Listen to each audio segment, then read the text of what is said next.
तो नग्नजित ने श्री कृष्ण को इतना अधिक दहेज दिया कि उसका वर्णन पढ़कर लोगों को आश्चर्य होता है। नव नाग सहस्राणि नागा शतगुणान् रथान् रथाच्छतगुणानष्ट्वान् अश्वाच्छतगुणान् नरान्।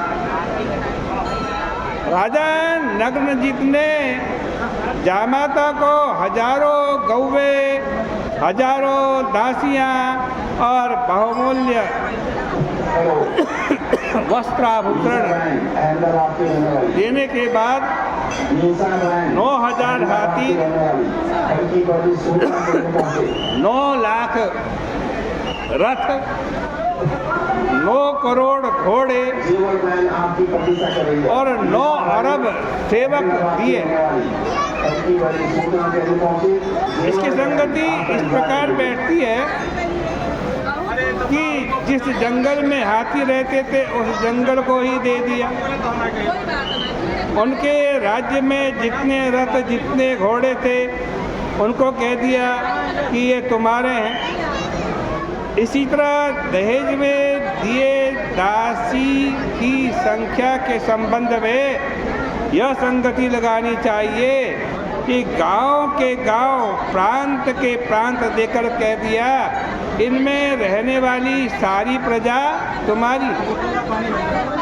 इसलिए दहेज का वर्णन पढ़ करके ऐसा लगता है कि नग्नजित कोई बहुत बड़े सम्राट थे। अब जब भगवान द्वारिका की ओर चले तब उन राजाओं ने जो इस विवाह और संपदा से वंचित रह गए थे उन्होंने श्री कृष्ण के ऊपर आक्रमण कर दिया, परंतु अर्जुन ने उन सबको परास्त करके भगा दिया।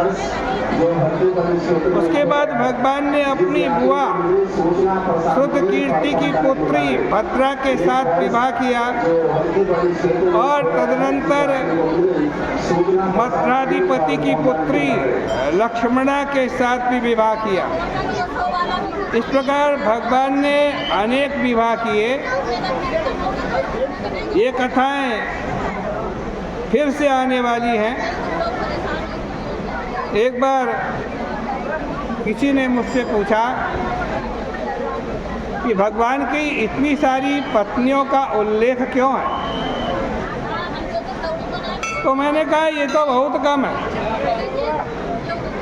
जो आध्यात्मिक रूप से सबके हृदय में रहते हैं और सबकी वृत्तियों के साथ रमण करते हैं, उन्होंने यदि आदि भौतिक और आदि दैविक रूप से सृष्टि की सभी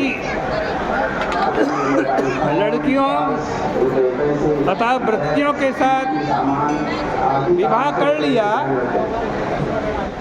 तब उनके लिए यह कौन सी आश्चर्य की बात है।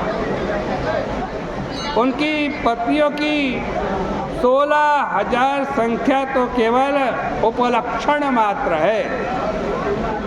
इस प्रकार से श्रीमद् भागवत महापुराण के 10वें स्कंद का ये 58वां अध्याय भी परिपूर्ण होता है।